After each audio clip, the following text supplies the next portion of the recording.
আজি মই যিবিলাক কথা কম, যদি আপোনালোকে সেই কথাবিলাক মনত ৰাখে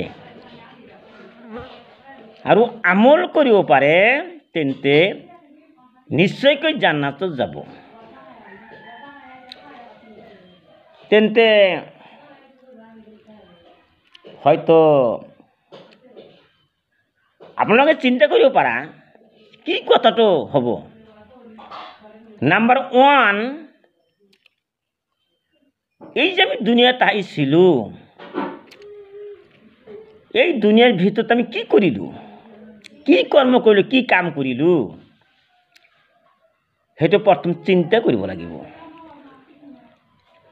আমাৰ আল্লাহ তাবাৰক তাআলা বিশ্বৰ জমিনত যিমান মানুহৰ সৃষ্টি কৰিছে, কোনো মানুহৰ চৰিত্ৰ, চেহাৰা কোনো কিছুই আল্লাহ পছন্দ নকৰে। মানে দালান কোঠাৰ বিল্ডিং বনাই আছে, গাড়ী ঘোড়া কিনি আছে, চলাই আছে, সেইবিলাক আমাৰ আল্লাহ ভাল নাপায়। কোনটো আল্লাহ ভাল পাইছে? আপোনালোকে যিটো কৰ্ম কৰিছে, কি কাম কৰিছে, সেই কামটো আমাৰ আল্লাহ ভাল পাইছে। কামৰ ভিতৰত 2 প্ৰকাৰ, এটা হ'ল ভাল কাম আৰু এটা বেয়া কাম। গতিকে এই যে বেয়া কাম যে আমি কৰিছিলোঁ, বেয়া কাম কৰি আছোঁ, অসৎ কাম কৰি আছোঁ, এইটো কৰি কি হ'ব? কিছুমান মানুহৰ এই দুনিয়াৰ ভিতৰত কষ্ট হৈ যায়, বেমাৰ আজাৰত থাকে, কিমান কষ্ট কৰি থাকে। কিছুমান মানুহৰ যে বেয়া কাম কৰিছে, তাৰ কাৰণে শাস্তি ভোগ দুনিয়াত কৰিব লাগে। হয়তো এজন মানুহে ক'ব পাৰে যে সেই মানুহজন ইমান ধুনীয়া, ইমান ভাল, মানুহজন ইমান চুৰি কৰিছিলে, জেনা কৰিছিলে, মিছা কথা কৈছিলে, কোনো দিন নামাজটো পঢ়া নাই, কিন্তু মানুহজন এই দুনিয়াৰ ভিতৰৰ পৰা যেতিয়া মৃত্যু হ'ল, ইমান ভালকৈ, তেওঁৰ কোনো কষ্ট নহ'ল, কোনো শাস্তি নহ'ল, ইমান অতি সহজে তেওঁৰ মৃত্যুবৰণ কৰিলে। কিন্তু সেই কথাটো মই মানি নলওঁ, কাৰণ সেই মানুহজন হয়তো বেয়া কাম কৰিছিলে, মৌতৰ সময়ত তেওঁ একেবাৰে সহজে এই দুনিয়াৰ পৰা গুচি গ'ল, মৃত্যুৰ সময়ত কোনো শাস্তি নহ'ল। কিন্তু সেইটো মই মানি নলওঁ, কিয়নো সেই মানুহজন হয়তো বেয়া কাম কৰিছিলে, ইমান বেয়া কাম কৰিছিলে, কবিৰা গুনাহ, সগীৰা গুনাহ, শিৰকি গুনাহ কৰিছিলে, কিন্তু মৃত্যুৰ সময়ত হয়তো তেওঁ একেবাৰে সহজে তেওঁ মৃত্যুবৰণ কৰিলে। কিন্তু বন্ধুসকল, ভাইসকল, মাসকল, চিন্তা কৰিবা, তেওঁ যে মৃত্যুবৰণ কৰিলে, মৃত্যুৰ পিছত যে কবৰত যাব, সেই কবৰৰ শাস্তিৰ কথা আপুনি চিন্তা কৰিছেনে? একবাৰ ভাবিছেনে?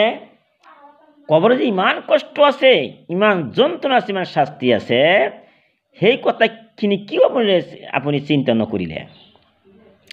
কবৰত যিটো শাস্তি আছে, ভয়ংকৰ শাস্তি, ইমান শাস্তি, সেইটো আমি ক'বই নোৱাৰোঁ।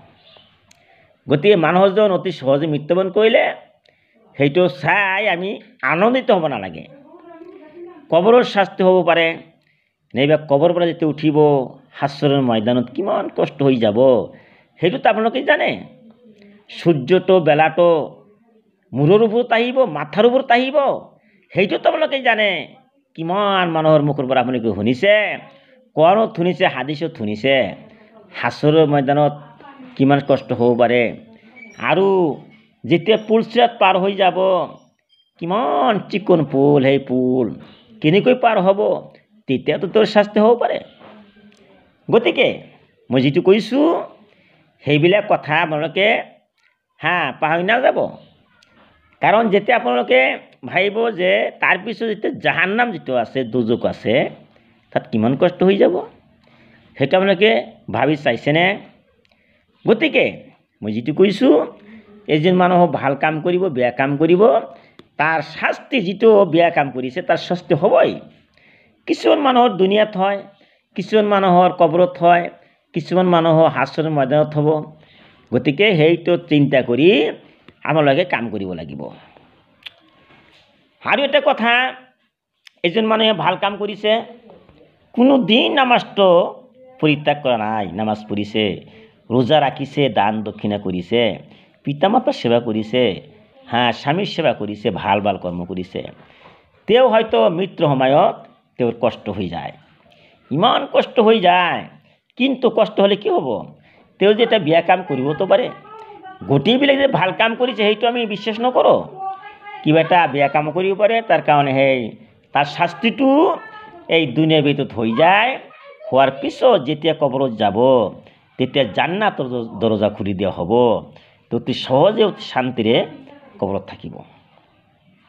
গতিকে আপোনালোকক মই এটাই উপদেশ দিছোঁ, যিমান দিনলৈকে দুনিয়াত জীয়াই থাকিব, মৃত্যুৰ আগলৈকে আপোনালোকে সৎকৰ্ম কোনটো, ভাল কৰ্ম কোনটো, সেইটো কৰি কৰি যাব। কিন্তু এই যে কৰি কৰি যাব, তাৰ ভিতৰত যে পিতা মাতা যিটো আছে, এই পিতা মাতা কিমান কষ্ট কৰি থাকে, কিমান কষ্ট কৰি ল'ৰা ছোৱালী লালন পালন কৰে। সেই পিতা মাতাক কেতিয়াও কষ্ট নিদিবা, কেতিয়াও গালি গালাজ নাপাৰিবা, পিতা মাতাৰ লগত সৎ আচৰণ কৰিবা। কাৰণ কোৰানৰ ভিতৰত আছে, সূৰা বনী ইছৰাইলৰ ভিতৰত আমাৰ আল্লাহ কৈছে যে যেতিয়া তোমালোকে কৰিবা, হে বান্দাসকল, তোমালোকে আল্লাহক বিশ্বাস কৰা আৰু আল্লাহৰ লগত কাকো শৰীক নকৰিবা, আৰু তোমাৰ পিতা মাতা যে আছে, সেই পিতা মাতাৰ লগত সৎ আচৰণ কৰিবা। এইটো কোনে কৈছে? আল্লাহ তাবাৰক তাআলা কৈছে। কিন্তু কোৰানটোতো সত্য, বিশ্বাস কৰিবই লাগিব। গতিকে মই আৰু এটা কথা ক'বলৈ বিচাৰিছোঁ, যেতিয়া আপোনালোকে নামাজটো পঢ়িব, নামাজ পঢ়ি সেই পিতা মাতাৰ কাৰণে মোনাজাত ধৰিব, কাকতি মিনতি কৰিবা, আল্লাহ পিতা মাতাই কিমান কষ্ট কৰিছিলে, কিমান আঘাত সহ্য কৰিছিলে, কিমান দুখ কৰিছিলে, সেই পিতা মাতাক তুমি ক্ষমা কৰি দিয়া। এনেকুৱা ল'ৰা ছোৱালী আছেনে যিবিলাক ল'ৰা ছোৱালীয়ে পিতা মাতাৰ কাৰণে দোৱা নকৰে? গতিকে পিতা মাতাৰ কাৰণে দোৱা আশীৰ্বাদ কৰিব লাগিব। ৰব্বি ৰেহামহুমা কামা ৰব্বায়ানি সগীৰা। এই দোৱাটো মুখস্থ কৰিব, দোৱাটো ভাল। এই দোৱাটো কোৰানৰ ভিতৰত আছে, বনী ইছৰাইল সূৰাৰ ভিতৰত আছে। গতিকে মই যিটো কৈছোঁ আপোনালোকে আমল কৰিব। আখিৰু দাৱানা আনিল হামদুলিল্লাহি ৰব্বিল আলামিন।